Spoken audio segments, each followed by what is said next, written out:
In this video, we're going to be doing a special breakdown of everything Marvel Crisis Protocol from the recent Adepticon panel by Atomic Mass Games.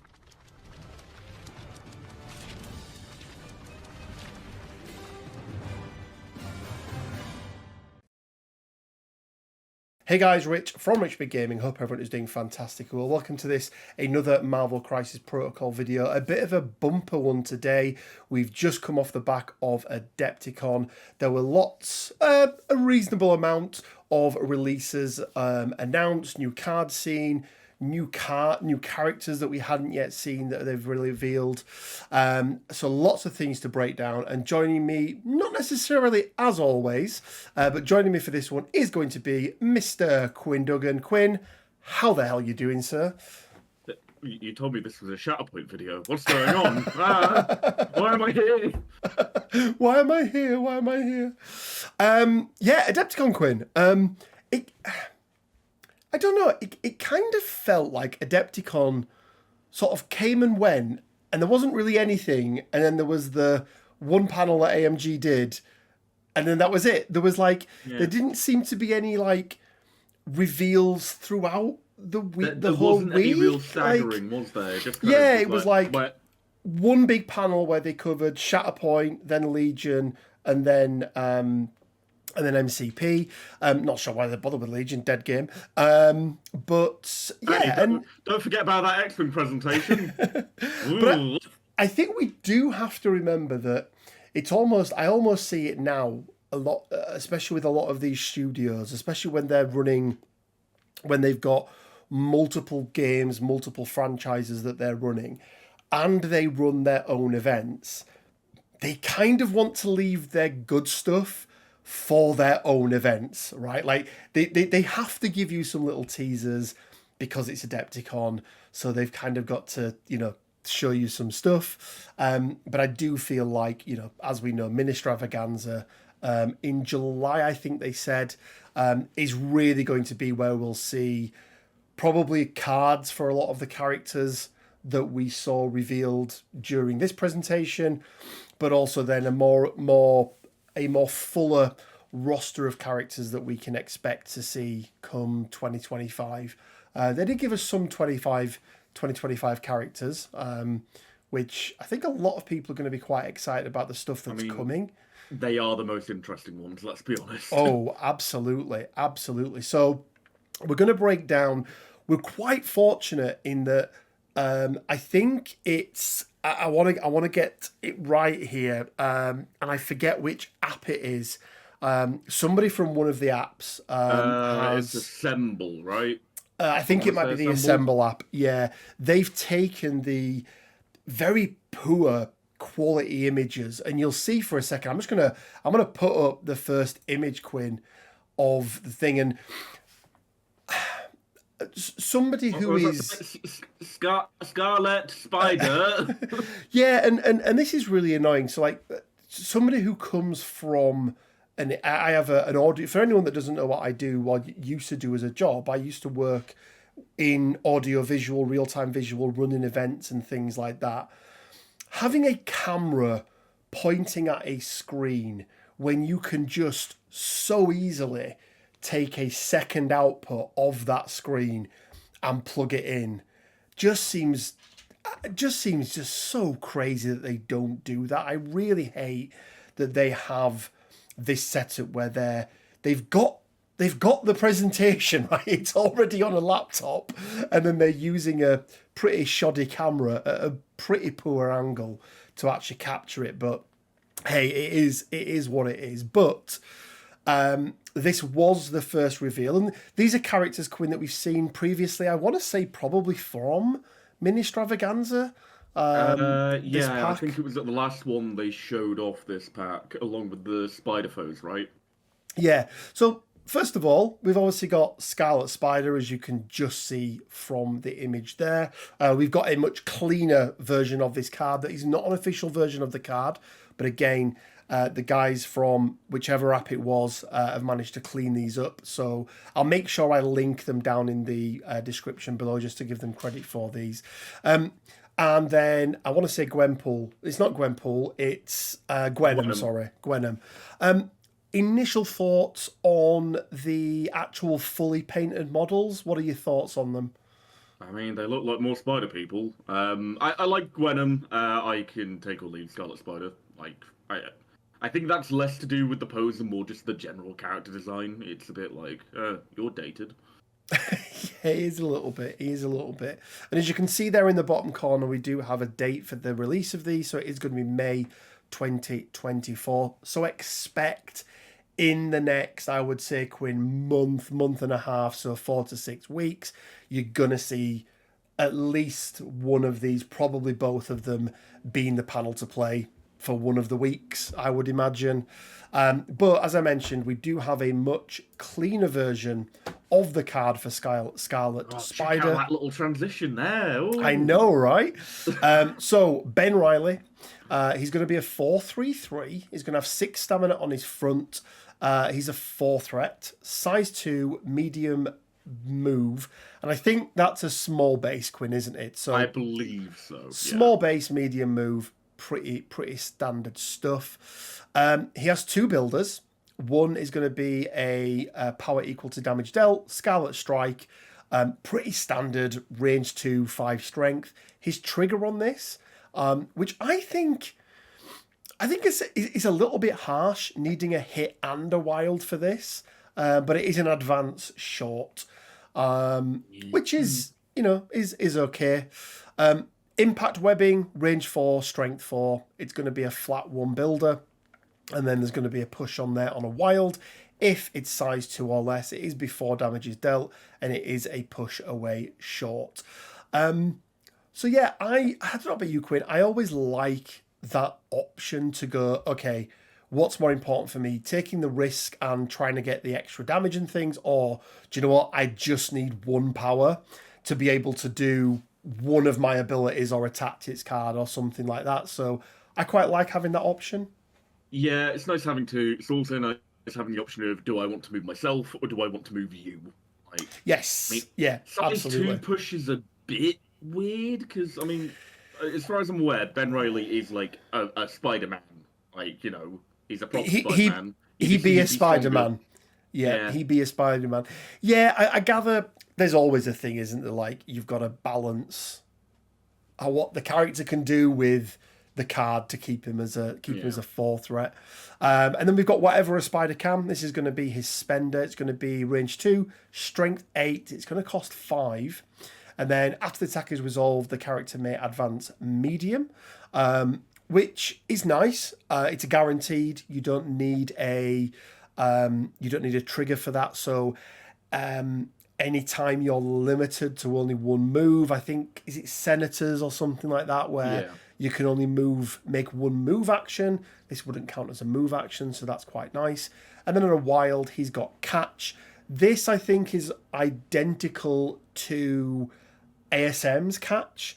After this attack is resolved, you may choose an interactive terrain feature of size 2 or less within 3 of this character and destroy it.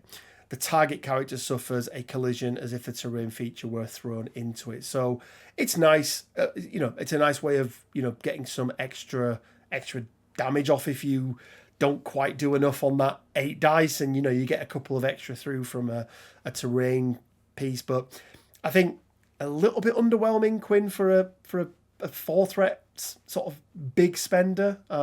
Yeah, I mean, the dice are great. The cost is reasonable for the amount of dice you're getting. The actual effects of the attack, great.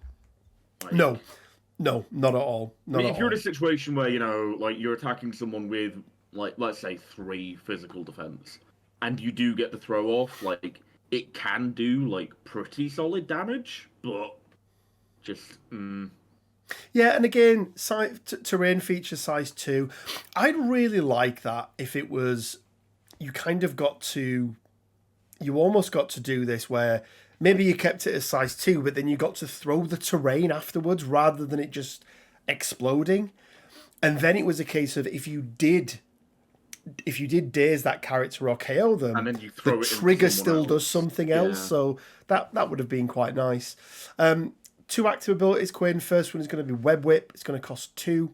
Choose an enemy character within range 3 and in line of sight. I love this next phrase. Push it towards this character's short. Then place this character within range 1 of the enemy character and only use once per turn. I like this as a, obviously it's a bit of a leapfrog, isn't it, over your opponent. I really like this versus the normal web pull sort of thing. I love this mechanically, and I really hope this is perhaps a sign of what's to come for Web Warriors in the future with perhaps some balance passes, because let's face it, they need some.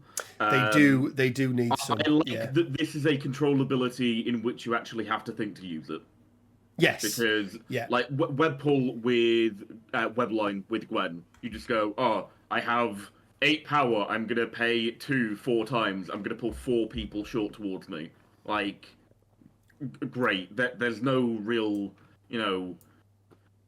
there's just no thought required of it. You just go, you're off a point, you're off a point, you're off a point, you're off a point, I score all the points, woo.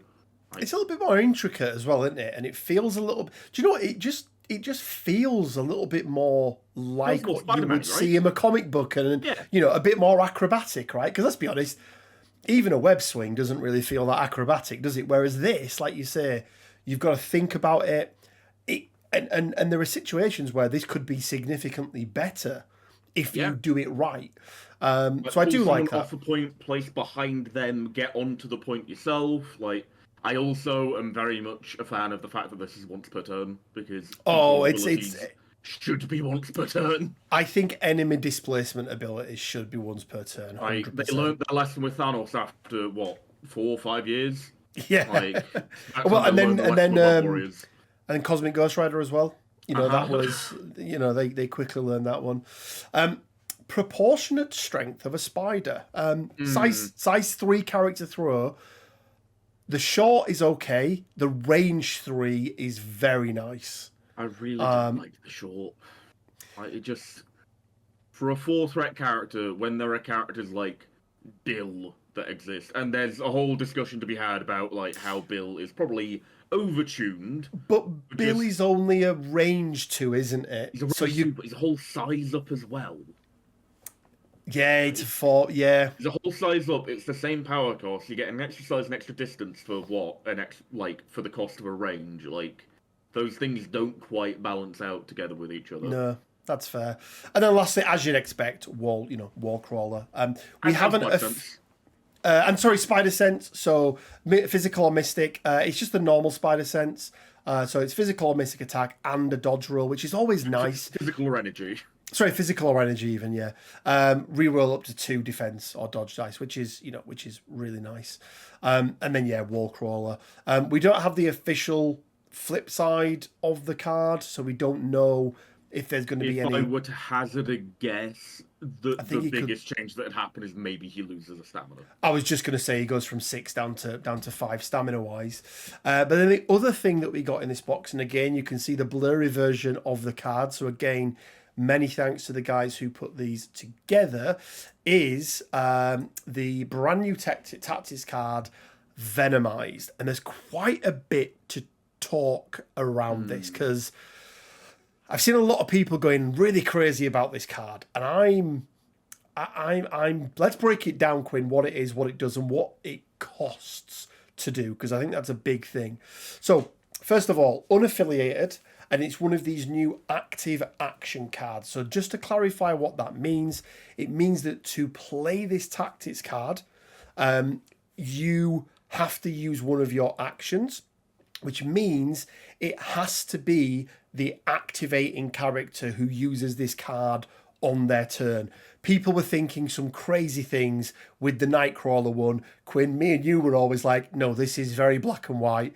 And thankfully, AMG clarified that on the forum. So it's going to cost you an action to actually play this card. Then it's going to cost you 3 power to actually play it. For the rest of the game, the character that played this card lowers its mystic defense energy once again. Sorry. Energy defense start You by know, it's the 2. little eyeball, right? I know. To a minimum of 1, so that's important. And then for the rest of the game, the character that played this card gains the attack shown above, which is We Are Hungry, range 3, 7 strength, costs 3, and then it's you remove 1 damage for each damage that you deal. So you've got 4 damage, you deal 4 damage, you heal 4 damage. So first of all, Quinn, opportunity cost. There's 4 things here that is essentially costing you. Yeah. First of all, it's one of your 5, right? And tactics card slots there's a lot of tactics cards, right? That you want. Yeah. So that's the first thing. Then it's an action. Then it's 3 power, and then it's lowering your your energy defense by 2 for You got the Mystic on the brain for some reason. I think I must have, yeah. For the rest of the game. I'm going to say, Quinn, and I'm sure there are some characters who can benefit from this, but I feel like there is too much of a cost for the benefit of getting 1 extra attack available to you. But I'll hand it over to you. What are your thoughts on this? Okay, so I agree with all of the opportunity cost statements. Like, you are losing a lot to play this card. I think AMG have made a mistake with this card. Go ahead. We'll go off a little tangent and wind down the garden path, and we'll come back round. You know me, I play Hydra, right? You do play Hydra, yes. I play a lot of scientific method with Zola, right? You do indeed, yes. Now, what's one of the stipulations on that card, other than the fact that Zola has to play it for 2 power? Do you know what? I actually don't know. Well, first of all, you take 2 damage. That's kind of negligible, because you can have factor characters. The main thing with that card is it is limited by threat. You can only do it on 3 threat or below. This card has no such limitation. Yeah, but it's where I think you could see it potentially not only being played, but depending on how, the planets align, it could start being an issue. Because you think about putting this on, a reality Thanos. Sure, he goes down to 1 energy defense, but he's got a 4 in 8 chance and, a 2 in 8 chance of crits. So you think the home for this is very much at the 5, it's very much at the top end 5 of characters, plus threat, not the bottom end of characters, because bottom end characters don't have the necessary tech to get around the energy problems. Whereas the bigger characters, not only are they, do they have tech to get around it, but they also have bigger health pools and dice manipulation on attack, which then means they are more likely to be alive to make use of that healing. But also, in conjunction with that defensive tech, you can potentially just get an unkillable brick. I think... So you think in Hulk? Thanos, Reality Thanos or, a Hulk. Reality Thanos is unkillable enough as it is. He does not need to be healing, 4 or 5 damage a turn. No thanks. Just stop. Yeah, and then you throw something in there it's Reality Thanos in the Guardians. Have a couple of rerolls as well. Yeah. Or the other thought is you slap this on someone like Mysterio. Well, that was the other thing I was thinking was issue, because he's already 1 defense, and you have to pay to attack him on that 1 defense anyway. And he's going, yeah, Mysterio's hungry. Om nom nom. His little fishbowl opens up and the tendrils come out.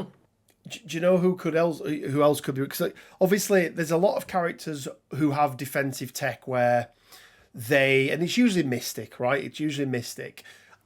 They either their opponent pays and they can bypass their Mystic defense, or they pay and they can use their Mystic defense. Somebody like a Magneto who generates a lot of power. And actually is one of those... Has a decent amount of stamina, but also is in control of, I get to pay, not you get to choose to bypass it. So I think also, of all the characters listed, Magneto is probably the one that cares least about this being an action. Because of Asteroid M, right? Because if Asteroid M in round one, he hits somebody, gains the necessary power, and just goes, yeah, I'm Venomized now. I mean, you can probably have the power round one anyway, right? With all the throws and pushing power into him and things like that anyway. So, yeah, I mean, it's interesting. I see what I do like about this, Quinn, is it opens it up for other symbiotes to be part of this as well. Right? You've been venomized. Could you be carnaged? Could you be poisonized? Could you be, poisonized is probably not the right word for it, but I like that. It kind of reminds me of, do you remember the Ultimate Encounter that they had? Where you pick up the different symbiotes. You pick up the different symbiotes. So I do like that. I think it probably does sit with the higher end characters. You ain't putting this on a Cap or somebody like that, right? I mean, if you really want to negate the effects of this, you play Venomized on someone, and then you do scientific method on them, and then they get +2 dice unless someone pays. Yeah. They're back to normal. Woo! Two cards feels 5 power and an action across multiple characters and 2 damage and just a whole slew of things that you can't really use. But, Yeah. It's funny. Yeah, it's Play funny. a game of Buckaroo. How many tactics cards can you stack on one character? A lot. A lot. So yeah, look, I think there's going to be some people sat with Excel spreadsheets working out numbers and things at the moment. I imagine I'm trying to surprised you're not one of maximize them. this. I'll probably have a look and see. Even I've just realised like who could be really good with it. Oh god.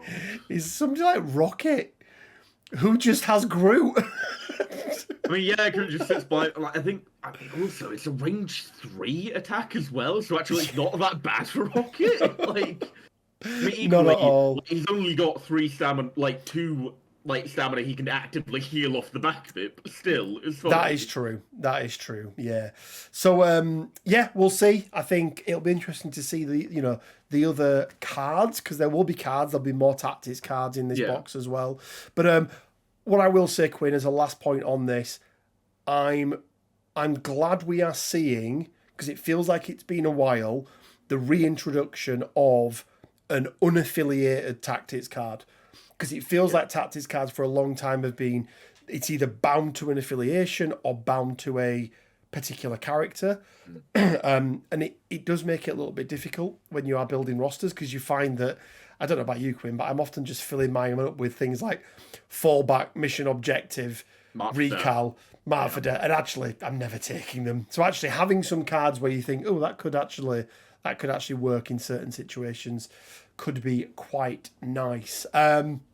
Next up, Quinn, one that I think I'm writing saying you are very excited about. We've got Vulture, Shocker, Electro, and Sandman. You don't mind yourself a bit of Spider Foes, do you, Quinn? I mean, weirdly enough, those were like the first thing I started taking to events once like events started back up after COVID, and this was like pre-buffs, so this was like OG Goblin Spider Foes. And Yeah. I didn't do too bad, to be fair, but And he was terrible. big fan of Foes. Well, I think I was playing Guardians and you were playing Spider Foes, both pre-buffed, weren't we? So, Yeah. we were flying the flag. So when you see all these people playing Guardians now, and all them bandwagoners. all these bandwagoners, we were there. We were the OGs, Quinn, weren't we? I mean, to be fair, you played Guardians, a week before their changes came into effect? Oh no, I played them a lot before they came about as well. I did a whole. Just, had that 1 week little league at Leodis where you were No. I played I won a thing with Guardians before the buff. No, I played it was like a full 4-month league at Guardian with at Leodis, and the reason I did it was it was a lot of newer players, and I was like, oh, okay, I don't bring my, because you remember I used to play my Brotherhood roster, and at 20 threat it was Time Reality Thanos, Magneto, and Scarlet Witch, and it was just absolutely it was crazy. So yeah, I mean, first of all, Quinn, let's talk about their choice of models and sculpts. Let's start with Sandman first of all, because I really like the Sandman sculpts. I think Yeah. they're really nice. I like it. The paint job's a bit weird on his shirt, I think. It's a bit, like, overly light compared to what you typically see it as. Yeah, but that's fine. That's Yeah, I mean, fine. that's just, like, a thing that you'll do when you paint it yourself. Like, I like the hand construct. I'm meh on the other construct. Yeah, yeah. I mean, you call it. I suppose they are constructs, but they're also, as you can see, they are going to be grunts as well, and we'll get into how they work. But Shocker. I mean, I don't think you could have gone with a more, sort of absolute iconic Shocker pose, really, could you? That is. I like the pose, not the costume. Yeah, I mean, I don't like the stupid starfish face. the theme across all of these is no, sorry, Shocker, not Electra. Oh, Shocker, sorry. Yeah, yeah. I mean, yeah, that is very much the Shocker pose. Like, Shocker's fine. He doesn't really look any different in any iterations. Like, I can't think of a cooler version of him. He's very consistent, isn't he? Yeah. Yeah. Electro, yes, they've gone with comic book, or older comic book version of Electro. Almost like, I think, one of the Spider-Man cartoons these remind me of, one of like the 90s Spider-Man cartoons. I'll be honest, he's going to become a 3D print. And then obviously rounding it out, Vulture. I know you hate this version. You want a more that. Oh, no. You don't hate this version. So this Vulture is fine for me because he doesn't have stupid feather wings. Like, those wings can very conceivably be just, a metallic, like, construct that, he's got on his back. I suppose. Like, they're not like actual, like, down feather details, like, sculpted into them. It's not like a Lord of the Rings Great Eagle. That's fair. That is fair, yeah. And once again, guys, because obviously these cards are very, very blurry, let's take a quick look at Sandman. He's going to be a 4 threat. He's going to be a 4/4/3. I just noticed something. Go on. Sandman, alter ego. Alter ego, yeah. What is his name? Steve. Is it Steve or Jeff? Keith. Keith. We're going to call him Keith. Yeah. Keith. So 4/4/3, 6 stamina on his front. Again, we don't know about his back.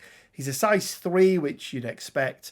Short move, but he is on a large base or a medium base? Large base. I think it's a large base, isn't it? Yeah. So that short move is fine, right? Short move on a large base is absolutely fine.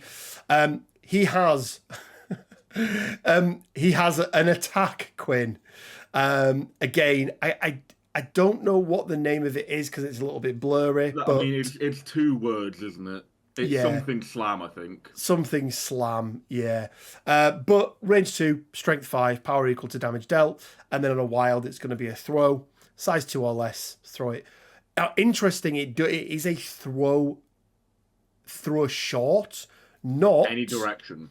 Yeah, not a throwaway shot. And I will, and anyone who's played against Ulik, don't underestimate the value of an omnidirectional push or throw, because it has so much more value. Remembering again that you can throw and you ignore yourself when you throw or push, so you can actually get characters into some really, really good positions. Sandblast, Quim, is going to be a beam 3. It's going to be strength 5. It's going to be a 0 cost, but it isn't going to be a builder.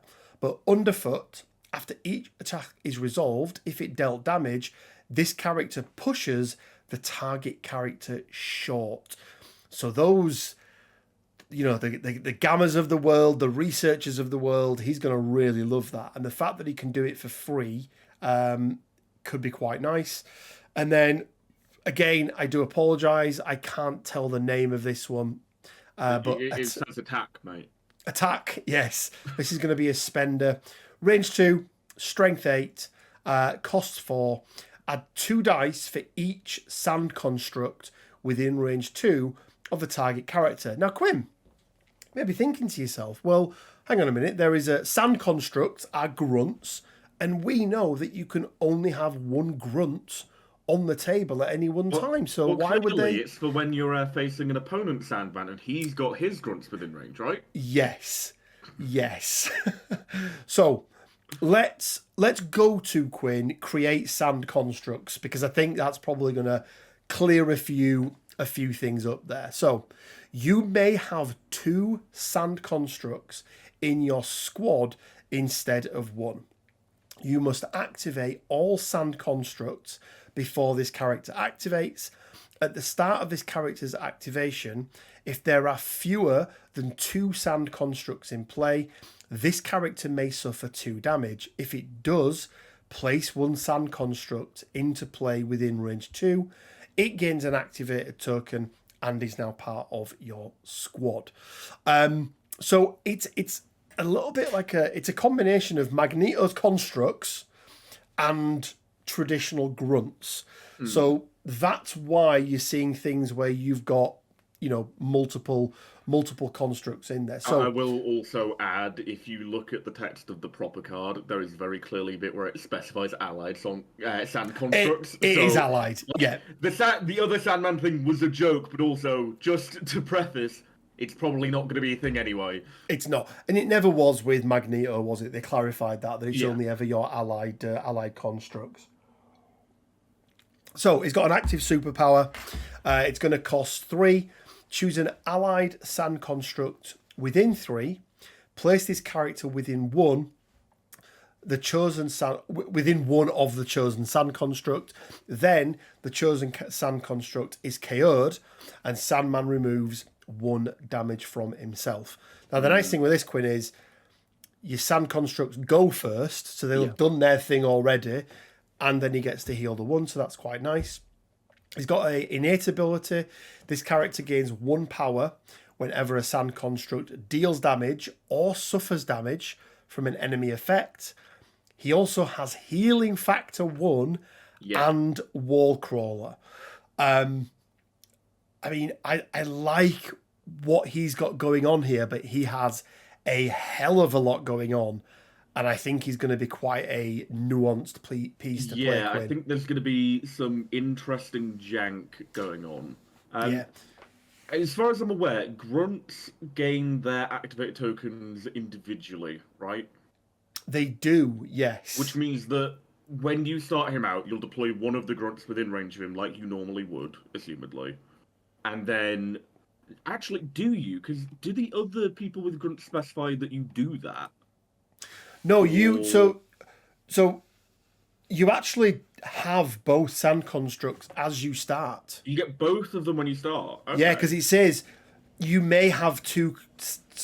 You may have 2 in your squad rather than 1. I mean, let's bring up the sand constructs themselves. Yeah. And see. But I do believe that you will get both from the off. Okay. So Sand Slap. So these are going to be size 3. They're going to be 2 stamina, short move, 1s across the board. Sand Slap. This is going to be a range 2, strength 4, with a push if it deals damage. Short, again, omnidirectional. Crumbling form. It cannot pick up, hold, contest, or interact with objective tokens. Difficult terrain. When this character suffers damage from a physical attack, reduce the amount of damage suffered by 1 to a minimum of 1. Additionally, this character cannot be thrown and does not suffer damage from collisions. Dust to dust. At the end of an allied Sandman's activation, if this character is not within range 3 of it, this character is KO'd. Additionally, whenever an allied Sandman is dazed, this character is KO'd. So they work very, very differently to grunts and how we've seen them work in the past. I mean, the closest comparison is kind of like Ultron grunts because they don't interact with anything in terms of objectives. Now, at the moment, the appendix for grunts in the rulebook does specify character, like as in 1 grunt character. It's up to whether there's an amendment to say characters, or whether you're just allowed 1. Because if you're just allowed 1, then you kind of have to take the 2 damage to someone 1 in, and then you end up like healing 1 back. Like it, I think you do just deploy both. I think you're going to get both. If I had to, Yeah. if I was a betting man, I would say you would get both. But Quinn, I mean, the first of all, let's talk about the movement because range 3 away, then the size of the sand construct, then range 1.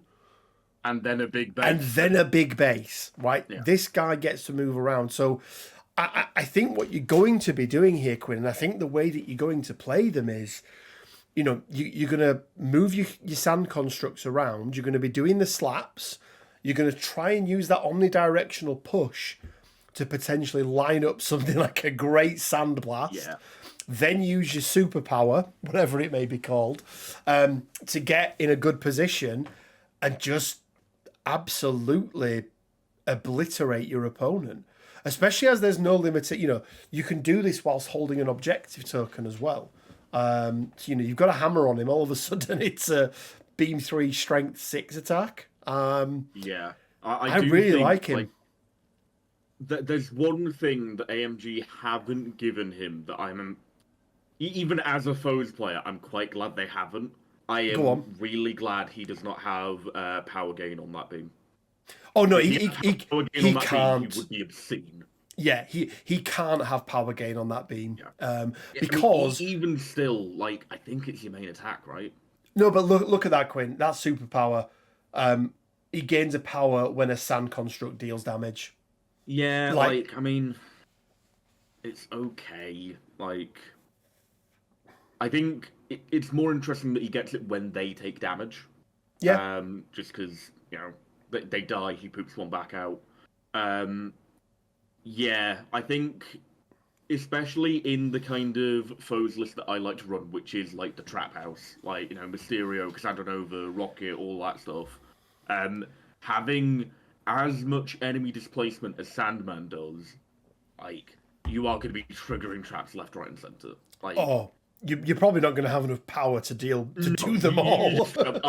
And then you add all of that damage onto the kind of activations that Sandman is going to be having, and I think he is going to be a very, very solid 4-threat pick for the faction, right? Yeah. Oh, absolutely. Absolutely. Again, he's going to be coming with some tactics cards. We don't know what they are yet. I'd love them to be, he blows up one of his sand constructs and it does something, Yeah, that'd be cool. Something like that'd be quite cool. But overall, Quinn, I think you're right. Lots of movement, and we know how important movement is. But more importantly, the character, the enemy displacement on this guy is huge. Absolutely huge. So yeah, big fan of Sandman Alter Ego. Let's take a look then, Quinn. You mean Keith? Keith, yeah. Let's take a look at Vulture, aka Adrian Toomes, aka Batman, aka Alter Ego, aka Alter Ego, aka what's the Birdman movie that Michael Keaton did that time? It's a really weird one, but 3s across the board, 5 stamina on his front, size 2, medium move on a, I believe, small base again. I believe it's a medium base for him, isn't it? Or is it? Yeah, medium base. It is a medium base, so medium move, medium base, not to be sniffed at. 3 threat. So we've got Raptor Strike, again, strength 5, range 2, power equal to damage dealt. Auto bleed, which is nice. No trigger needed. I'm not entirely sure it is an auto, but if it is, great. Yeah. Skyline Hunter, range 3, strength 8, cost 4. Before damage is dealt, if the target character is size 3 or less, it may be thrown medium. That's quite nice.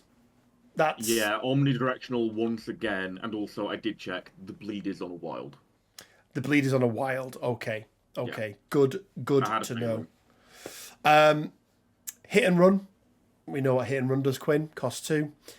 Yeah, you hit them and then you run. Abduct, or abduction, or whatever it's going to be called. No, this will forever be known as acrobatics, because when we had the really blurry version, that's what I read it as. So that's what it is now. This is reverse Sam Wilson, isn't it, basically? Yeah, once again, really good for the trap house playstyle. Yeah. During its activation, when this character begins a move action within range 2 of an enemy character, it may use this superpower. After this move action is resolved, place the enemy character within range 2 of its current position, and obviously it can only be used once per turn. But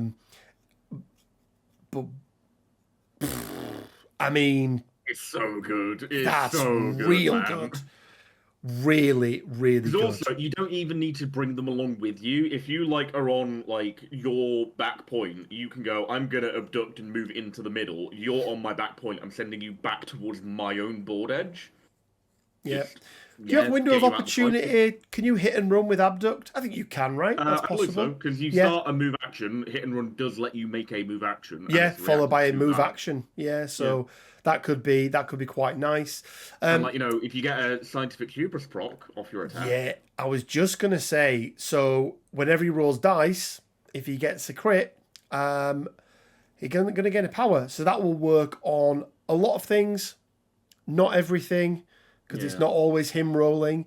So general rule of thumb: any dice roll involving dodges, attacks, or defense, and also anytime you're rolling for contesting a point or anything like that, it will work. There are some. It's usually tactics cards, Quinn, isn't it, where you don't count as Yeah. the one rolling, but just always make sure. Also, question, just because you might know this, because I'm not super big on my Spider-Man lore. Is Vulture typically a scientist? Do you know what? I 'Cause think. obviously MCU Vulture isn't, and like the only thing I really know him for is like the weird like reverse cancer ray. Well, no, I think he is, and I think he's a bit of an engineer as well. Okay. So maybe they're like sort of combining the two, but I think he is. I think that's like kind of a theme throughout a lot of the Yeah. For some reason, spider like, villains, isn't it? I always think of his day job as like a janitor for some reason. I don't know why. Oh, it's just me. And then flight. I mean, obviously, Yeah, flight. he can fly. I What? know, right? I know. Quinn, what have you not? What have we not had?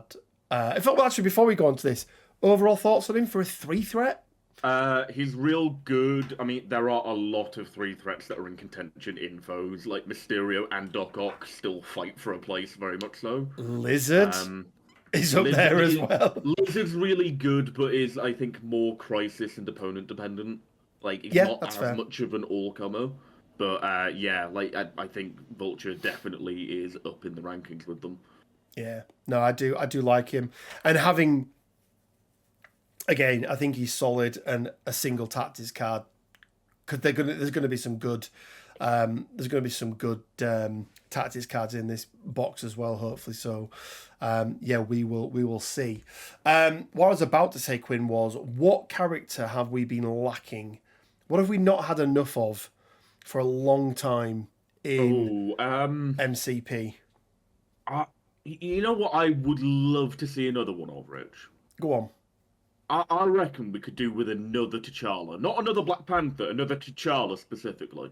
Well, do you know what? I'd have loved another Black Panther, but they did it a little bit different, and they made Maybe it it was like, T'Chaka, his dad. or T'Chaka, like, his dad. Yeah, and there's that new World War II game coming out with like where you play as Cap and Black Panther. And Yeah. it's meant to be like T'Challa's granddad. I think he could have been cool. he could have been a really good choice, and also like they could have given him the cape and the cowl, right? Yeah, The- like sort of that more retro style of Panther just to differentiate him a bit more. yeah.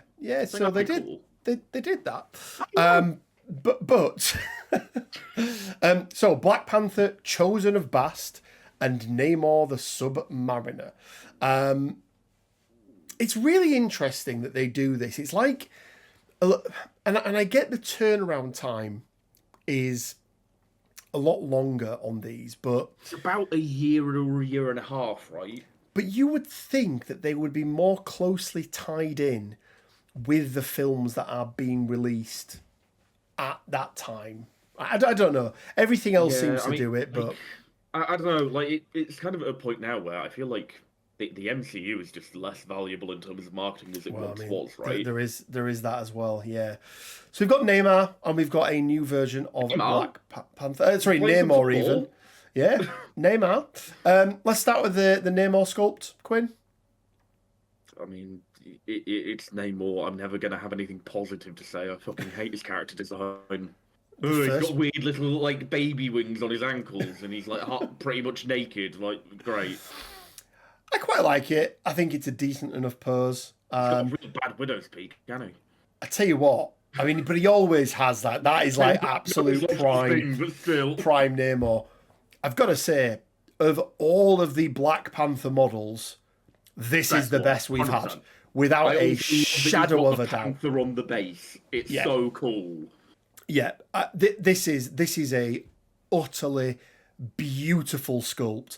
Does look a little bit like Batman in that artwork on the card. I mean, to be fair, I really like the artwork on the card as well. I think that looks great as well. Yeah, I really, really do. But yeah, model-wise, feels like they're keeping on in the theme of like this working with the Wakandan terrain that they've got and that sort of thing, which is fine.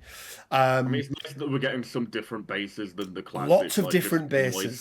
But like, it'd be nice if they were just like, you get a different selection of them, and you can apply them to more than just these characters. Like, I mean, we just put texture paint over them anyway, right? So that's fine. Well, but yeah, that's my shatter point, not for my MCP. I'm too far down that path now. I do for my MCP as well. So, but once again, we do have a better version of his card, Quinn. So, Black Panther, chosen of Bast T'Challa. So this is going to be T'Challa. 3/3/3. He's going to have 5 stamina. He's going to be a 3 threat, size 2, medium move. It's really hard to tell the base size that he's on. I want to say that's a medium. Medium is the what space that the actual like Panther is taking up. Is what I'm thinking. Yeah. So we're saying medium. It could be a small depending on how they've done it. But this is supposed to represent the more spiritual side of Black Panther and his connection to the god Bast, isn't it? And they did share. I thought it was nice. The god Bast or the goddess Bast? Goddess, yeah, I suppose goddess. Yeah. They did share a really nice little bit, didn't they, on the stream, Quinn? They were talking about Chadwick Boseman, how they were designing this character, and they were in the middle of designing it when unfortunately, he passed away. So our Black Panther, has changed. And they did do a nice little thing. They sort of see this as an homage to him. And, again, I think they've done such a good job with that sculpt. Oh, yeah, I think it's incredible. I think it's a really nice homage. But we'll see here, Quinn, obviously very much more on the mystic side. So we've got the Panther Strike, range 2, strength 5, power equal to damage dealt and a bleed on a wild. And then Spirit Predator for his spender, range 2, strength 7, 4 cost. And then Finisher, which we've seen before, wild and a hit. After it's resolved, you get to make another Panther Strike, and you can reroll any number of attack dice during the attack. Thing to note, it does not require you to hit the same character that you hit previously, which I absolutely love. Really, I am already really love hoping that this T'Challa is also an Avenger. Because with New Steve, we know Widow's great with New Steve. We do know that they're both going to be defenders. Now they didn't say that these were defenders whilst they were talking about them, but then when they got to the next characters, they went, oh, and yeah, those two before are going to be defenders as well. Yeah, I don't typically think of like Panther as a defender. Which I don't. No, I mean, Namor more so, but yeah. Namor's part of the original team. That makes sense, but like Panther's a weird one. So, yeah, I mean, yeah, you really want some dice manipulation for that finisher, don't you? Which is real good. Pounce, we've seen it before, pretty standard. It's quite nice. Insight of the Ancients, Quinn, it's going to cost 1. When this character rolls dice while interacting with an objective token, it may use this superpower. reroll any number of its dice, including failure results. Now, outside Heimdall, I want to say, I think this is the only other instance where you can have rerolls whilst interacting with an objective token. Which on a 3-threat could be really interesting. Yeah, the only issue I foresee with this is that it costs a power, and therefore it's quite difficult to get it off turn 1, which is when you are typically doing most of your interacting with objectives. That is true, but going on to a point where you need 2 successes rather than 1, and you're only ever going to be rolling 3 maximum, right? Because these 3s across the board. I think, I think in fact it's any number, not just all, right? Exactly. If you get one of those successes through, you keep that, you re-roll the other 2, right? Yeah, and including failures, and how many we've got triggers on failures that have negative things as well. So, I mean, I really like it. I think it's good. Cool. Stealth. We know what stealth does. Superior agility. Enemy characters cannot modify attack dice when targeting this character with attacks. Turns off so much. Turns off so much. I mean, look, he's 3s across the board with 5 stamina.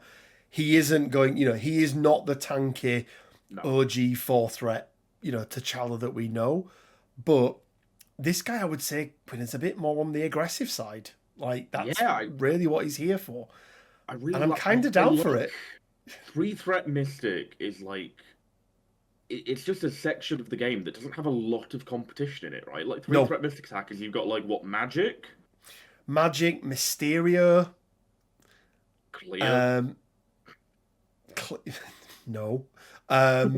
She has Mystic attacks and she's a 3. That's true. Those are 2. They are both correct statements. Both of those statements are correct. Yes. I'm really liking him, Quinn. And I think he might be my favourite Black Panther. I'm still a big fan of the OG 4. Like, I do, like, I know that they had the whole thing of, like, they were designing him when Chadwick died, and it's kind of no much, but, like, I really wish this was a different, like, alter ego. I do. I really do wish this was T'Chaka. Also, like, it helps Wakanda out. Like, it does. It does a lot of, like, things that I think would have been positive, but equally, I understand why they've done it. Like, it's just a thing that we have to live with. It is, yeah. I would have much preferred this to be T'Chaka. But then I think if it's T'Chaka, it can't be a 3-threat version. It has to be another leader. If it's T'Chaka, you can't have T'Chaka and him not be a leader for Wakanda. In that case, right? just like, bin off the new Killmonger leadership and like give this one a leadership. Well, really, do you know what they should have done, Quinn? I think this should have been T'Challa as a 3-threat. Okay. The T'Challa that just got released in the Warrior Falls. They should have done something else with that. They should have made it T'Chaka, and maybe it was against somebody else. Are you thinking like change the alter egos and then swap the character cards around? Because I think if you have this model of Panther being T'Chaka and having the rules of the new the 5-threat Panther, then I think that works. But I think you still need it to be T'Challa in that Warrior Falls box. Yeah, no, but that's what I mean. Sorry, as in like swapping over like who they are. So keep this one as T'Challa, but take who we've just had as T'Challa and make him T'Chaka. I think that would have been... It's too many Taz and Chaz. But overall, Quinn, really like him. I can definitely see me playing him. Interesting to see where else he's going to be. Like you say, we know he's going to be Wakanda. We know he's going to be Defenders. Is he going to pop up in Avengers? I think if he is, that could be a really good home for him. So, yeah. We did get as well, Quinn, a card. Actually, we know somewhere else that he is, Quinn, from his Tactics card. Oh yeah, Shield, right? He is also in Shield. Oh no, he's not in Shield. It's Namor, right? Who's going to be in Shield. Yeah. So, the Invaders. This is going to be a Shield reactive card. After deployment, an allied Namor or Steve Rogers Captain America. So that's Boomer Cap, Quinn, for you. Sorry, who? Boomer Cap. What? Make But there's only two Captain Americas, and they're both Avengers leaders.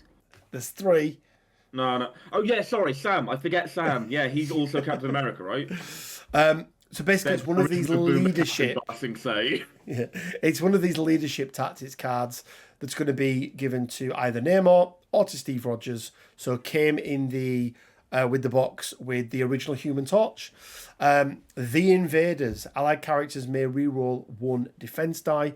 Additionally, they can modify and reroll failure results of attacks or defense rolls, Quinn, while they are within range 2 of another allied character.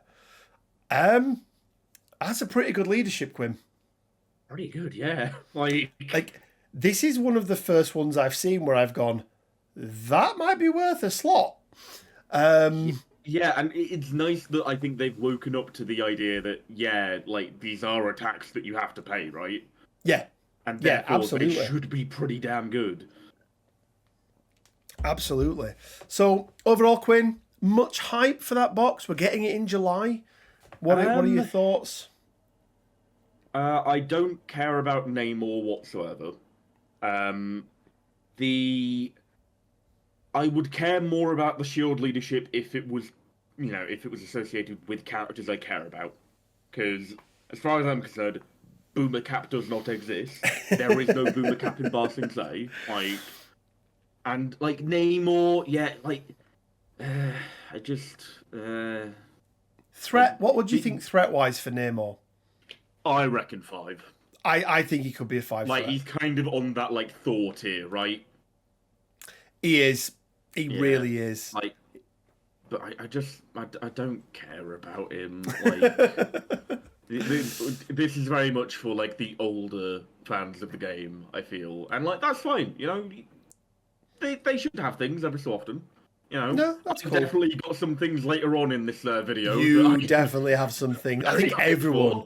If anyone comes away from this and is like, there's nothing in there that interests me, I just don't think Marvel's for you, to be honest with you. Shatterpoint, honestly. So let's move on to the next one then, Quinn. One that I am excited about. And it is a huge boost to the Defenders. So they've already got a new leader. Already got a new leader in Daredevil. They now have 2 more characters. So we know that the 2 previous are going to be Defenders. Shang-Chi and Silver Sable. But you can see there that we've also got Mystic Ward and Street Smarts as some tactics cards to go through as well. First of all, Quinn, I just want to talk about Shang-Chi. I don't know what it is about this sculpt. They have just nailed it. Yeah, I think it's something to do with the torso, right? Yeah. There's something about the proportions of the torso that just look right. Yeah, it's not the most adventurous sculpt, right? Let's be honest. It's fairly basic. He says, never having sculpted anything in his life. I wanted a cape for one of my Northern Rangers. I reposed the arm on my Bo-Katan and gave her the gas action shield. That is true. The most sculpting I've ever done. But there's just something about this sculpt where I'm like, it's dynamic. It's like, it's I think do you know what I think it is? It's just Bruce Lee in Enter the Dragon. It's very for me. I think, it's just quite an evocative stance, right? Yeah. The one concern I have is, does it look good from all the angles? Well, do you know my only criticism is his arm is this way. So he's like this. I want his arm to be this way. He stood there. He's not going to attack you. He's going to wait for you to attack, counter-attack back. That's my only criticism, and that might be something I do with him, is see if I can manipulate his hand in a way that is very much, Bruce Lee, Morpheus in the Matrix type thing. Silver Sable, it looks okay. Yeah, superhero running thing. I'll be honest. The only thing I know Silver Sable from is the PS4 Spider-Man games, and if I can find one, I kind of want a 3D print of that one because she looks really cool in that game and has like the two pistols. Like, Yeah. Interesting, probably another range unit, obviously, with her Shooty McShooterson thing. But we don't have her card, but what we do have, Quim, is a better version, with artwork this time, of the Shang-Chi card. I do also swear that gun Silver Sable has is exactly the same as Gar Saxon's. It does look very similar, doesn't it? If you look at it, it's like identical to Gar Saxon's gun. It does look very similar. Repurposed. So 4/3/4 Quim is going to be he's going to have 5 stamina, which seems low, but we'll find out. He's going to be a 4 threat. He's going to be a size 2, and he's going to be a medium move. So I'd say all pretty standard, but that 5 stamina does worry me a little bit on the front side of a... 5 stamina is worrying, but equally he has an average of 1 extra defense dice compared to most 4s. He does. Still, I'm just quickly looking down, like, still only 3 dice on energy, which is, a big thing, but we'll see. So, this, however, is not bad. 10,000 shape strike. It's going to be range 2, 6. That's right, 6 dice, and power equal to damage dealt. And Quim, you get to choose if it's mystic or physical. Well, let me just double check, because you've got a history of mixing up mystic and energy. Oh yeah, it does say mystic. And then on a crit block, stagger off a builder is just so good. Like, you've seen a Power Man punch, but how about a Power Man punch with 6 dice? Yeah. Like, I'm already loving this guy from that one attack. Rising Phoenix Kick. It's going to be range 3. It's going to be strength 5. It's going to be 0 cost. It's going to be a guaranteed 1 power. And then it's going to be a range 1 place at the end of it. You'll notice there is no spender for him. That's one of the things he doesn't have is a spender. But he does have a few things he wants to spend money on, Quinn. Money? Money. Oh, make it Power rain, Shang-Chi. Make it rain. So he's got 1 active ability. Hidden Flower Under the Leaves. It's going to cost 2. Action. This character makes a move action followed by a 10,000 shapes strike attack. This superpower can only be used once per turn. It's a charge, but you get to do that attack at the back end of it. Dragon chases its tail. It's going to be reactive, again costing 2. After an attack against this character is resolved, if the attacking character is within 2 and this character did not suffer damage from the attack, this character may use this superpower, throw the fucker away short.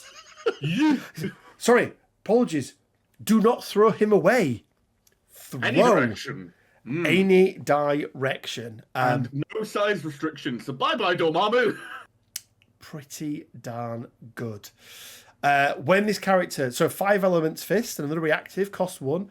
When this character makes a 10,000 shapes strike attack, after the attack is resolved, it may use this superpower. Choose one of the following effects. Flow like water, you get to advance. 1-inch punch, choose an enemy character within 2 and of size 3 or less and push it away short. If it contacts a character or terrain feature during the push, it gains the stun special condition. That doesn't even have to be the character you've just potentially staggered either, Quinn. You punch someone, you take them down, and you go, wah, and knock the guy behind you away. This is so... 1, it's really good. 2, it's really cool. It's so cool. It is so thematic. We often talk, don't we, about they've got this character right. Yeah. And it feels like with Shang-Chi, they've got him right. So good. And then rounding it out, Supreme Martial Artist. When this character is defending against an attack from 3, it adds blanks to its defense rolls. For any attack as well. So physical, this is energy, the or same mystic. as what Danny Rand, the Immortal Iron Fist of Kunlun has. But it's got a different name for some reason. It does. Like, yeah, sure. Master That is a martial artist master. is This he? guy's Something like that. supreme. Yeah. Like, But no, wait, no, it is different because it works on Mystic. There we go. I works on figured this Mystic. out Yeah. like the other day when I looked at him, and I've just re-figured it out. Well Yeah. done, me. So overall, Quinn, really happy about it. Yeah, Really, really happy. very, with it. very good.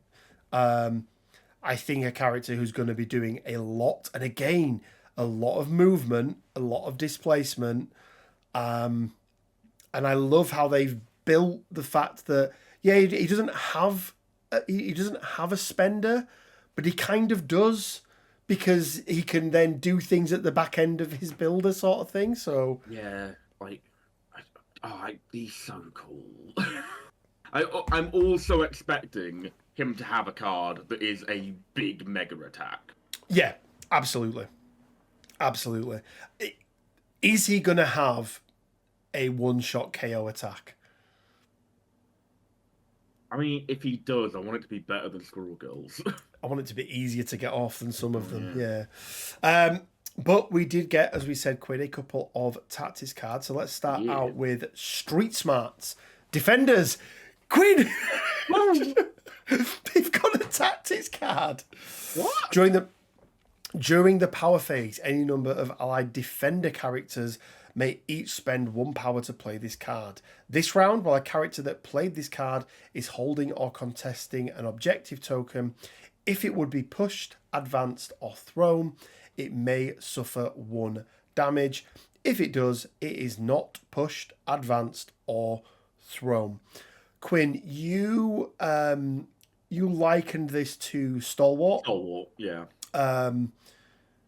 This has the advance, I want to say, that Stalwart doesn't. This can potentially prevent an advance, but equally, every instance of you preventing something in this requires you to take damage, whereas Stalwart is just you get it for the round. You just get it, yeah. Look, it's nice. Like in a world of lots of things, I think it's nice, especially on the right crisis. Yeah, like this card kind of makes me suspect that Silver Sable is going to have some kind of one. I think she's going to be a defender's leader. I agree. 2, I think her leadership will probably have some form of healing attached to it. I can't remember if they confirmed she's going to be a defender's leader or not. They maybe didn't watch the streams. So did, but yeah. But look, the fact that they've got another card, Quinn, is real good, right? They needed. The only way this could get better is if they got another card, right?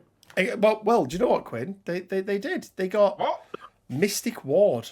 Now this one, Quinn, this one is real good. Mystic Ward, defenders. It's a bit tricky, isn't it? Active. An allied defender's character may spend 2 power to play this card. Not during their turn as well, Quinn, which is nice. Choose an objective token within 3 of the character that played this card and place a Mystic Ward token on it. The marked objective cannot be interacted with, contested, or controlled this round. If a player is currently controlling the objective token, they are no longer controlling it. Remove this token during the next power phase. Now, what it doesn't say, in fact, what it does clearly say is, if this is a pay to flip, they are no longer contesting it. If they want to take it back, they have to go and take it back, which can be really good. But Quinn, denying your opponent just a flat VP for 2 power is so good. So good. I mean, especially if that VP is coming in the form of, let's say, a hammer, because also you're stopping them interacting with it. It also means that you are just preventing a whole slew of other things from happening in a cascading fashion. Now, I think I know the answer to this, Quinn, but obviously objective token is anything. So that is points of interest or whatever they're called. It's basically any tokens that you use to score on the board, right? If somebody's holding it, you can't play this on them, No, can you? it's not on the board. Exactly. Yeah. Yeah. So It'd be even if the gross if you character, could. even if the character within 3 was, was holding it, you're not going to be able to do it. This makes portals, Quinn. I like the idea of this with portals, like popping up to your opponent's back point and going, nope, and then just coming back and being like, cool. I'm fairly certain you can only interact with portals once per turn. No, So, no. I know, did they Because change it? each portal Oh, is that the thing? is its own portal. So Ugh.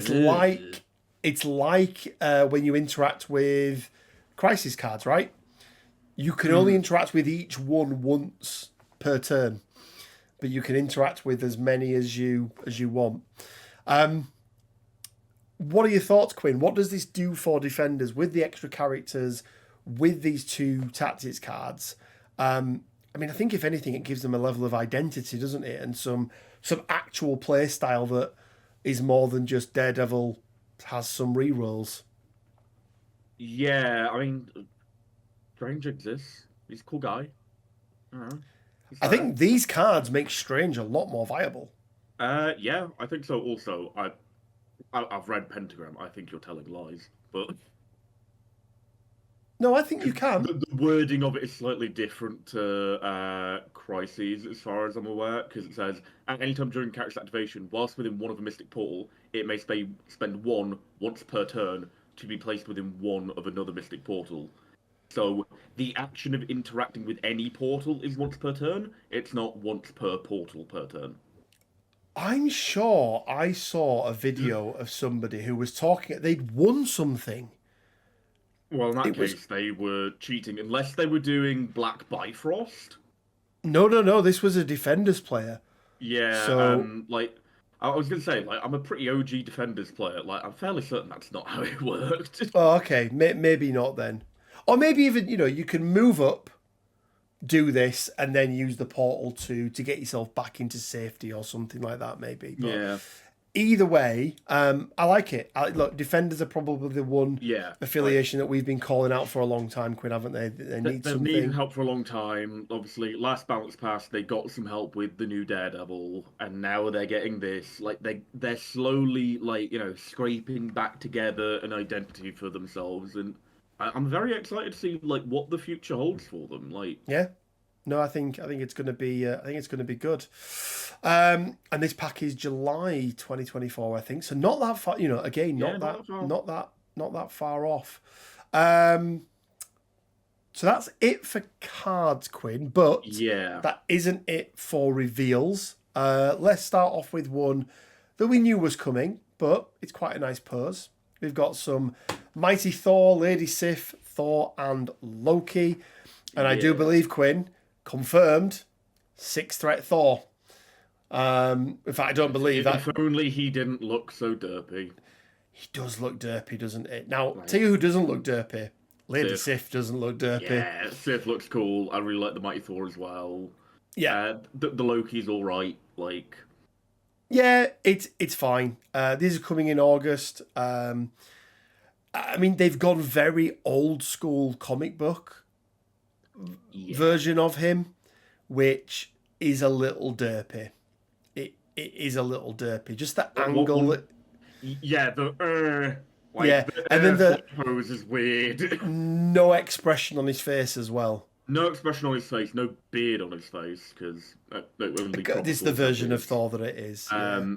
Also, like, it feels wrong because when, like, typically in like the older comic style, like Thor things, he flies hammer first, right? Because it's literally he throws Mjolnir and is dragged along by it. Yeah. Why is Mjolnir behind his head? Yeah, Is he about to like dislocate his shoulder because like Mjolnir's about to whip him back like that? maybe.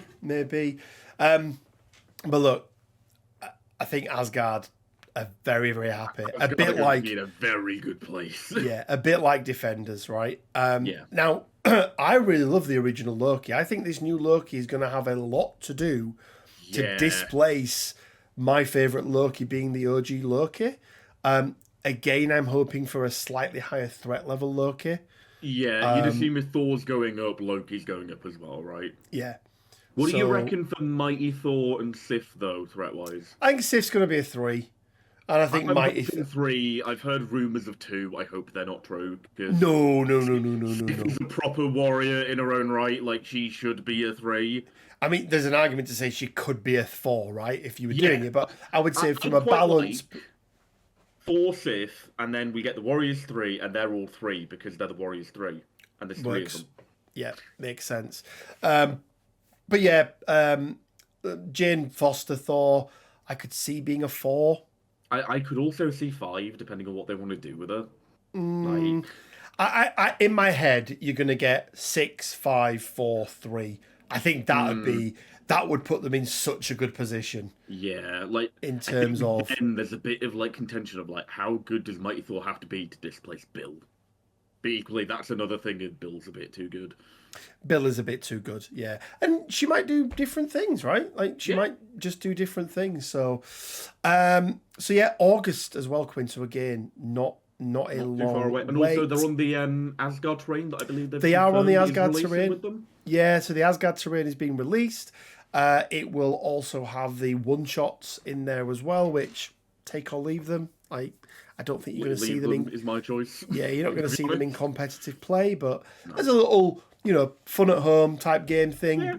Really good for battle reports, I would say, Quinn. Yeah, like they're kind of a bat rep thing. I think the bat reps, which keep an eye out, guys. I am moving house in the coming months, and I'm going to have a much bigger studio space. I'm getting my own room and everything. It's great. He's going to get his own room. Quinn, something nobody expected. Weapon X and Maverick. Like, I don't care. Next. I mean, first question, Quinn. Why is Weapon X not in the Weapon X facility box? Like, to be fair, he's very clearly got a scenic base to go on that terrain piece. He does. Yeah, he absolutely does. Look, I don't know. I can only imagine that this is a super damage heavy, but high risk versus high reward version of Logan. Yeah, like the only other thing I can think of is maybe like a reduced healing factor because his body's not fully got over the adamantium skeleton yet. Yeah, but something where he can just go crazy, like lash out at your own characters, something like that. Right, equally, does that then make him like a 5 or something? Like, I wouldn't mind seeing a 5 threat Logan. Both other Logans are very, very good, especially with the new Wolverine update. This guy's going to have to be real good or real cheap threat-wise in order to make or break his inclusion, right? Yeah. Yeah, or bring something very different. Yeah. But we'll see. Maverick, I mean... he's a guy with a gun. And a weird-looking gun at that. Yeah. A gun that makes... I like his armour. It's cool, I guess. Yeah. So obviously they're going to be X4. You imagine they're going to be part of the Weapon X crew. Yeah, you hope so. Maybe they bleed into X-Men as well and Brotherhood maybe and stuff, but who knows? But yeah, more mutants, Quinn. Okay, Quinn, so carrying on with the theme of mutants, let's jump over and take a look at a pack I don't think anyone was expecting, because this is one, I would say, fairly well-known character, and another one that is a little bit mental, and that is going to be Sunspot and Warlock. I don't even know which of these is which, like, because... Sunspot's the guy with the fire. No, I know which one is which in terms of the characters. I mean, in terms of the descriptions you gave, because Warlock is in, like, the old X-Men cartoon, and Sunspot is in Marvel Snap. Yeah, I think Sunspot is more known because of Marvel Snap, I would say. Yeah, I think so. I like the Sunspot sculpt. Like, yeah, it's cool. It's really cool. And Warlock looks real good. But a little bit mental and a little bit crazy. It's got like Majora's Mask vibes going on. But yeah, obviously, they sort of spoke about how these are new mutants, both they are New Mutants, but also they're part of the New Mutants. So interesting. Could Yay, it more be mutants. That's what we well? want. Could it be a faction at some point? Who knows? I don't care. They're mutants. You've played a lot of mutants. You played I a lot only of care X-Men. about X-Men and Brotherhood. The rest of them can get in the bin. And that includes Emma because they did her dirty with Hellfire Club. Well, they did to Hellfire Club real bad, didn't they? But yeah, so look, interesting characters. Sunspot, I mean, you could imagine a 3 threat, maybe a 4. Warlock, I've no idea about. A 1 threat. A 1 threat Warlock. Yeah. Cool. Not the Warlock I wanted to see in this panel, Quinn, I'm not going to lie. I would have much preferred there to be an Adam before his name. Cape on him. Yeah, but look, Adam Warlock. That is got the head for it. That is the funkiest looking Adam Warlock. In my head, this is what Voodoo's brother looks like. Daniel. Brother Daniel. So yeah, I mean, look, it wouldn't be a panel, would it, if they didn't have more mutants to show us, it seems. But yeah, more mutants. I think they could be part of Brotherhood and X-Men. I'm not going to lie, I don't know a huge amount about them, Quinn. Mate, I'm not going to lie, I could not care less about these two characters. But, you know, we'll see. I'm sure that Warlock is somebody's favourite character, and to you, I say, congratulations, you're getting your favourite. But to everyone else, why? Fine, yeah. Now, a character, Quinn, who I am very happy to see, and this was always my pick for the big bad of Ministravaganza, because we always get a big bad, don't we, in Ministravaganza, and it is not the first mutant we ever saw, but he is the first mutant, and it's Apocalypse. Big Keith. Pardon? Big Keith. Big Keith, yeah. First of all, that's his Egyptian name. I love the sculpt of this. I think they've done a really good job with the sculpt. He doesn't look anything like Oscar Isaacs. I know, right? Is that a bad thing?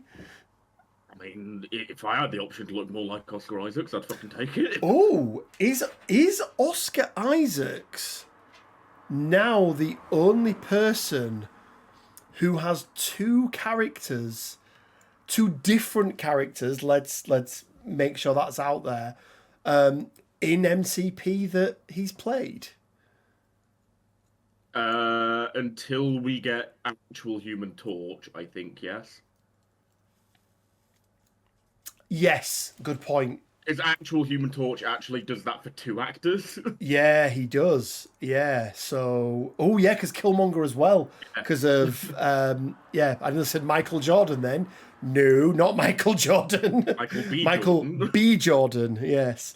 Yeah, and we got a little bit, didn't we, about how he's going to work, and it feels like he's going to be able to turn people into his horsemen, which if we go back way when, one of the first ever videos... You'll recall that everybody was saying it at the time when discussing Apocalypse, because obviously that's what was going to happen. It's obvious, yeah, it's really obvious. But yeah, I'm really happy he's coming. Would I have preferred Doom? I think I would have done. Everyone would have preferred Doom. It's Doom. But it seems like they are shying away from Fantastic Four.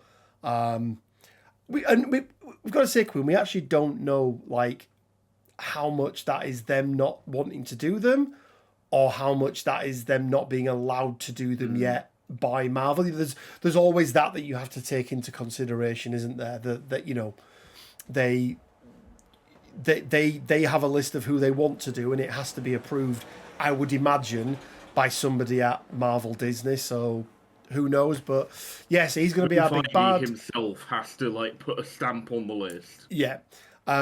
So you know, we're going to get an ultimate encounter with this guy, which, you know, isn't for everyone, but he's going to be in that sort of 85 He's going to dollar be like the box. Dormammu Thanos Like, price range. Yeah, yeah, he comes with the yeah. 2 statues, assumedly, which, We'll yeah, probably fair do thing. something in the Ultimate Encounter, but other than that, they'll just be statues.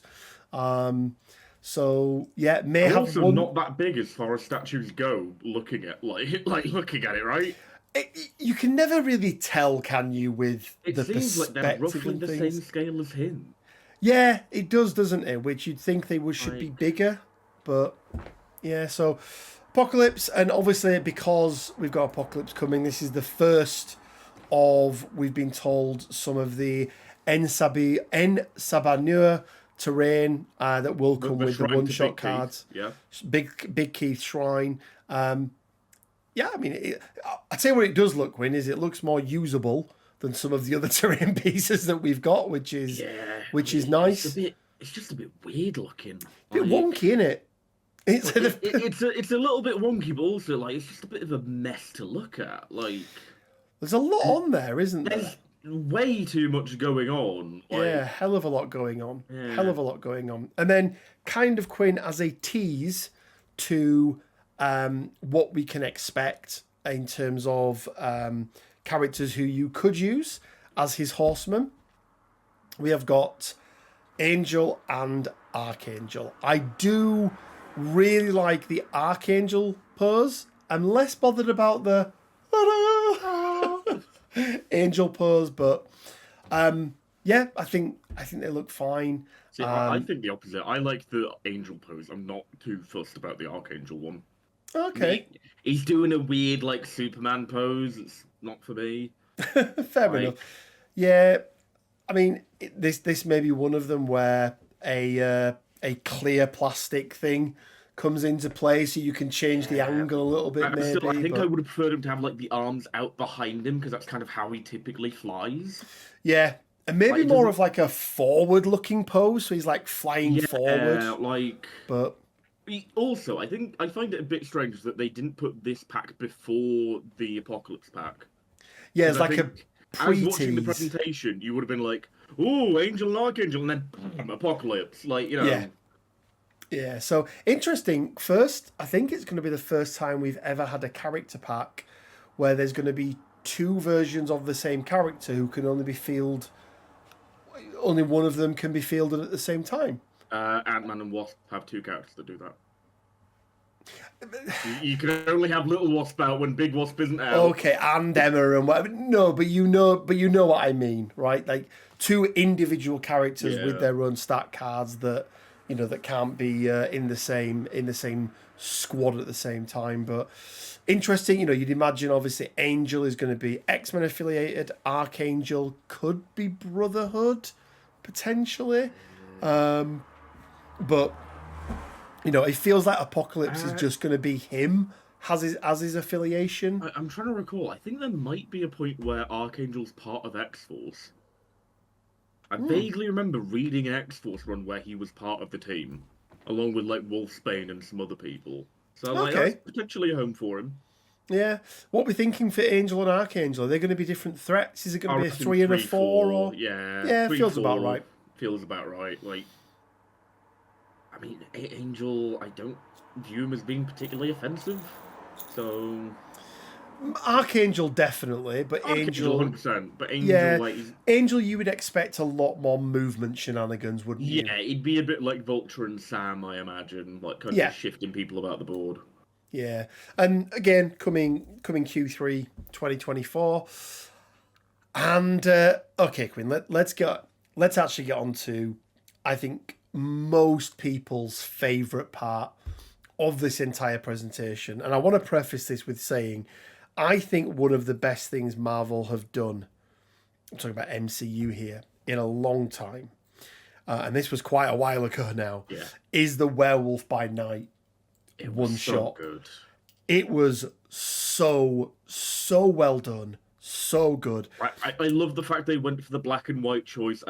I love that even though it was black and white, you could still tell that Elsa's jacket was red before the reveal. There was a little bit of color, like Well, it there's was. a bit of colour with like blood and stuff, but also just like with the way the black and white was, like there were more brown tones in the grey Yeah, for the stuff that was kind of meant to be red. Like, yeah, just it was yeah, so good. very good.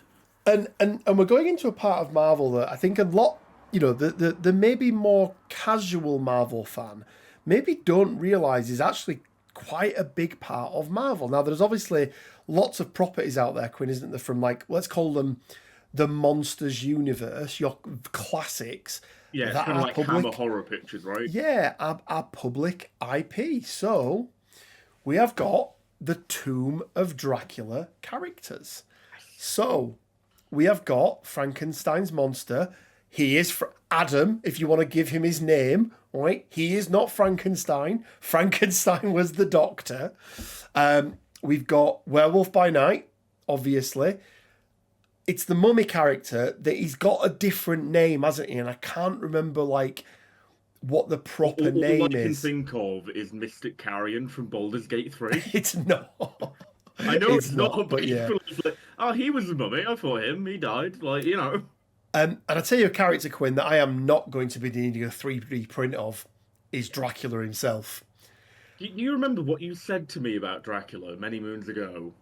What did I say about Dracula?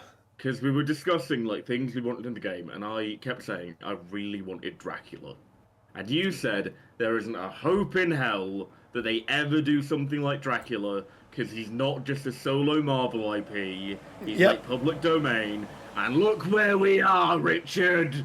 Well, look at all. I mean, technically, all three of these, right? Werewolf by Night is just the werewolf, right? Like that's Well, no, he's only a werewolf by night. and isn't that all werewolves? Yeah, but still. So It'd be yeah, weird if he was a werewolf by day. werewolf, but a daywalker werewolf that only happens in Cool. Twilight. So a couple of really cool things about this. First of all, fucking Dracula, right? Like, yeah, real good. The fact we've got Dracula before Morbius. I mean, look, if we're gonna pick like which one's the cooler vampire, we know the answer. It's the one that has a kingdom in Chernobyl. Yeah. What I do like about this artwork that's been done, and if you didn't watch the whole stream, Quinn, you won't have known this, but the 4 tactics cards that come in this pack, if you flip them over, they make the artwork. They like Blue Eyes White Dragon Exodia it. Nice. Yeah, so really like that. This will be released, we've been told, in time for Halloween. So I'm assuming the October release, right? Yep, so Q4, but early Q4, so just in time for Halloween. And then, you would imagine by looking at this picture, you look at the 4 spaces on them, each of them are going to have their own tactics card, because they all kind of have their own little quadrant. But yeah, I mean, look, we don't know much about these guys. We don't know how they're going to work. We don't know if they're going to be, is Dracula going to be the leader and they're all going to work with him, or are they all going to kind of be their own? Or they're all kind of opposition to Dracula, though, right? Yeah, so it's interesting. Like, is Werewolf by Night going to be in Midnight Suns, for example? I think probably the 3 that aren't Dracula might all be Midnight Suns. To be honest, it feels like the place that fits them best. I have seen some speculation that Dracula might be a Cabal leader. Because he has actually worked with, like, the actual in-comics Cabal before, so... And let's be honest, other than bad dude that has other people follow him, is kind of the only criteria for being a Cabal leader, right, in this game. And they really don't want to... They seem like they've really shone away from adding in, or not diluting, but, like, having other bad factions that could be sub-factions of Cabal. Yeah, like... other than Hydra having its own criminal syndicate, you could argue is, the other one, but, there's not really, a lot of baddie factions, are there? So, but yeah, I mean, look, first of all, the models, I don't think there's a bad sculpt there, Quinn. I think the Frankenstein's monster one's a bit uninspired, but like equally he is like the member of this pack I care least about. It looks a bit Solomon, which I mean, I was going to say it looks a bit Solomon Grundy to me, but I mean, But I mean, that is kind of who Solomon Grundy is, really, isn't he? Is and then to go with it is, and I tell you what I like about this, Quim. This along with those four characters, I could see this is something I would have on my shelf Yeah. in a case on display because it looks that good. Like, Especially if you do some like really nice paintwork on that stained glass window. yeah, which they did actually allude to, that the one they've got painted up, whoever the in-house studio painter was, did a really good job on the stained glass. Something I've never painted before, so it's something I'm interested in just tackling as a painter, just to see how you do it. But yeah, and then there is a space for each of them on here as well. So you've obviously got Dracula's tomb in the middle. You can see where three of them go, and then I think one of them at the bottom. So the kind of three levels of the staircases, I think, are where three of the characters go, and then you've got obviously the spot at the bottom as well. But also, if you go back a moment to the other image, fairly certain that Frankenstein's monster is on a 60mm, 65mm. I don't remember whether it's 60 or 65 in this game. well, they're all. It is 65, yeah, but they're all. Or is it 55? No, it's 45, No, 55, 65. no, right? it goes 35, 50, 65, right? Oh yeah, I'm getting confused with Shatterpoint base Shatterpoint, sizes. Yeah. Yeah, I mean, for me, it looks like, just looking at these, it looks like the Mummy and Werewolf by Night are small, Dracula is medium, and then Frankenstein is large. I think Werewolf by Night could also be a medium. I know, obviously, his base isn't as wide as Dracula's on that It's just image. hard. It's hard to Like, tell, isn't it? It could be a weird perspective thing. I do agree that the Mummy is probably on a 35. Yeah, yeah. So, yeah, I mean, look, it's cool. It's nice that we're going in a different. It's not mutants. Hooray! Yeah. And then to round it, well, not even to round it out, Quinn, there's a couple more as well, but he may not have appeared yet in the WandaVision, because I think if you ever watched any New Rock Stars or anything that broke down any WandaVision episodes, and then it seemed like every other show ever, it's Mephisto. But I've got a problem with him, Quinn. My problem is I don't care. What's your problem? I do not like this sculpt.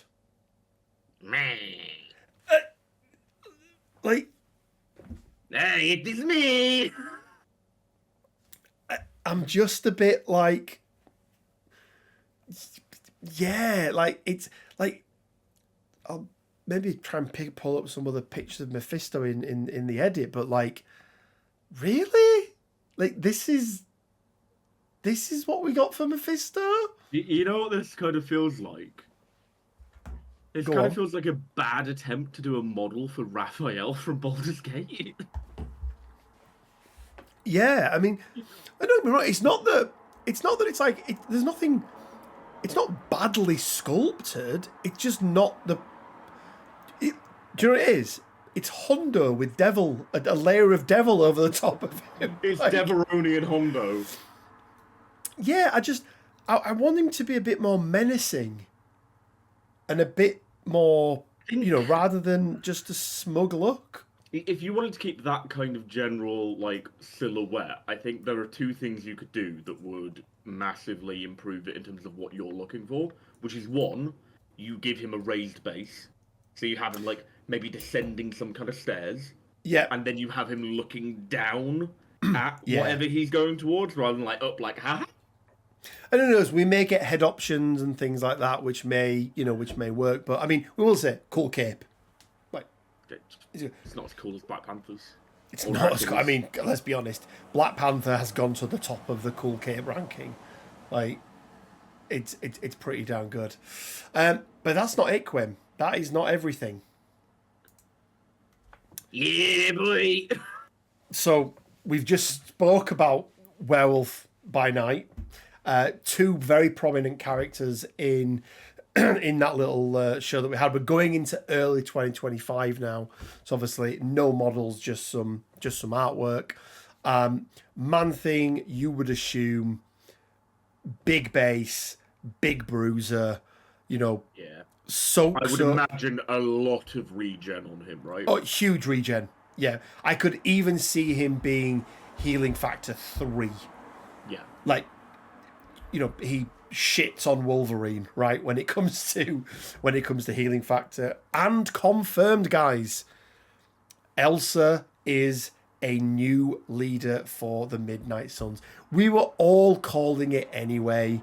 It I'm was either so, her or Morbius. and I'm Like, glad it's her. oh, To be 100%. honest with you, I am so glad it's her. I am a bit surprised by the fact, like, she's just Elsa. Like, not Elsa Yeah, Bloodstone, you're just not Elsa. Elsa Bloodstone. Yeah. Yeah, maybe they. I mean, they could have fit it on, so maybe it. Yeah, like, it's just a bit weird. Oh. But yeah, I mean, look, really, really happy with that. And then eventually round. Oh no, still not rounding it out. Couple of Guardians, Quinn. They're not the Guardians Yeah. I wanted. But Not fan of the fact that Yondu actually has a bow. I know he does in comics, but yeah, I don't know why. I mean, hopefully you can do it without. I mean, it's there's a bow, 3D so print of Michael Rooker in the reason it's so good. I'm Mary Poppins, y'all. Pose. I think it makes sense bringing these two characters in, Quinn. I think, Yondu especially, very popular. Could also open up, another cosmic affiliation as well. Ravagers. I Like, don't who think they goes in do. Ravagers? Like, if anything, I can see Nova being like a leader of some kind for something. Yeah, maybe, but again, we don't really know anything about them, but it's cool. It's cool to get some more space-based characters, and they're both, Nova and Yondu are both characters that I like. Like you say, I do like the Michael Rooker version, and Yeah. depending on what this sculpt looks like, because there usually isn't much of a correlation between the artwork and the sculpt as well. So, maybe he doesn't have the bow, or maybe it's easy to take off or whatever. And then rounding it out, Quinn, is just a little bit of a timeline. Obviously, they're very much taking this from the MCU timelines that they put up. So coming up first, we're going to get our 4-man pack with Vulture, Shocker, Electra, and Sandman, and then Gwenom and Scarlet Spider. So they're going to be coming in May, so really, really soon. Then July, we've got some a lot of defenders, because we've got Shang-Chi and Silver Sable, and then Black Panther and Namor. Then Q3, you've got Weapon X, Sunspot, Warlock, which I would imagine would be kind of one release. And then Yeah. then you're going to get Thor, the 4-box of the Asgardians as another. And then probably Archangel Apocalypse, and then the Terrain as another one in Q4, in Q3, you'd imagine. So, the 3 months there. So, October, November. September, August, September, maybe for those ones, because July is also in Q3 as well. Interesting, there's no June release, which is very interesting. Bit off. So unless it's a big Shatterpoint month, who knows? But you'd think that'd be May, because May. And then Q4, obviously we know it's going to be early Q4, is going to be Tomb of the Dracula Castle, and then the character pack and Mephisto. I think you're going to see the Dracula stuff October. You'll then see Mephisto November. We don't get December releases, because we don't. And then early 25, we're going to get Elsa and Man-Thing, and then Nova and Yondu for probably February, I would imagine. Yeah. So yeah, I mean, it's nice, Quinn, that we've only got one, include Apocalypse in there, but 1, 2, 3, 4 boxes that are mutants, compared to previous years when we've seen these sorts of things, which have just been a hell of a lot of mutants. You say that's still a third of the year that's mutants. I mean, that is true. Yeah, but And it's we not a already third. had a mutant release this like It's year. it's not a third of the characters though, is it? Because of how they've done them It's with. a third of the boxes though. Yeah, but but 4 characters in the Dracula pack, 4 characters in the in the Asgard pack, 4 characters in the Spider-Foes pack. That balances out somewhat with all of the mutants we've just had this year as well. Yeah, yeah. How many did we get? Like 3 packs? Oh, dearie me, what have we had? I've got a lot of them still sat on myself. We've had Shadow King and Professor Xavier. X, Forge, Nightcrawler, Shadow Cat. Forge, mate. No, but Forge Bishop. will be sorry, Bishop even. Sorry, yeah, Bishop, and even if they aren't out, they're coming out next month. So Then you got Shadow Cat and Bobby. Like, oh yeah, Iceman as well. So yeah, we've had a lot, but 3 packs to throw onto that. That brings it closer to half the year as mutant still. I think they know that mutants sell though, right? That's the thing. It's and they have to go where the money It'd be is. absolutely lovely if all of 2025 was just not a mutant in sight. It would be Not nice. even something vaguely associated with them. So with this, Quinn, let's round it out then. With this, we now know what's coming for the rest of the year. And by the way, I still expect there are other packs that are coming out this There'll be year a couple sprinkled in. that we don't know about. I'd probably say There'll another. be mutants, of course. I reckon another 2 or maybe 3 or 4, probably 4 packs on top of this. Four mutants, yeah. Yeah, probably. Yeah. Defenders have got a big boost that they need. Asgard have also got another big boost. Where do you now think what else is missing? What other affiliations are kind of like needing a little bit more? Do you think? What needs a little bit more? I'd like more Hydra, but that's just because I play Hydra. Equally, I don't think I want more Hydra characters. I think I just want updates to like Sin and Viper to make them viable.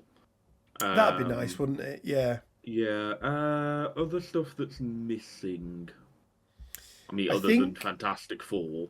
I think Sentinels are one. If I was to think of an affiliation, Yeah, like a Nimrod or something would be cool for them. which we've already had Nimrod confirmed, right? So we know Yeah. Nimrod's coming. He is one of the characters I imagine is on the 2024 release that they're waiting for Ministravaganza He counts as a to mutant, show. by the way, for everyone at home.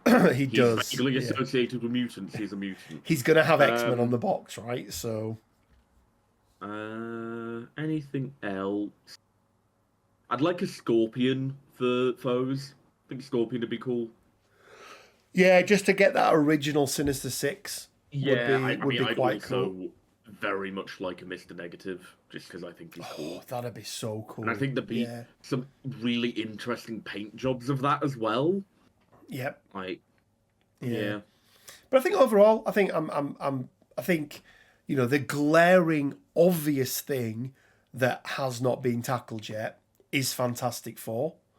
I know you had a theory, Quinn, didn't you? 4th year of MCP. 4th year, it's 2024. It's like, wasn't it their anniversary this year as well or something? Yeah.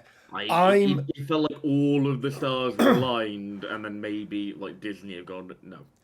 I think because we know 2025 is going to be a big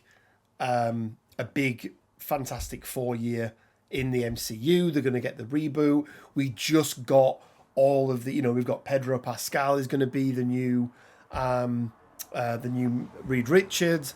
Can't remember who the other 3 are. I know Vanessa Kirby is. Vanessa Kirby. One of them is the guy from Bear.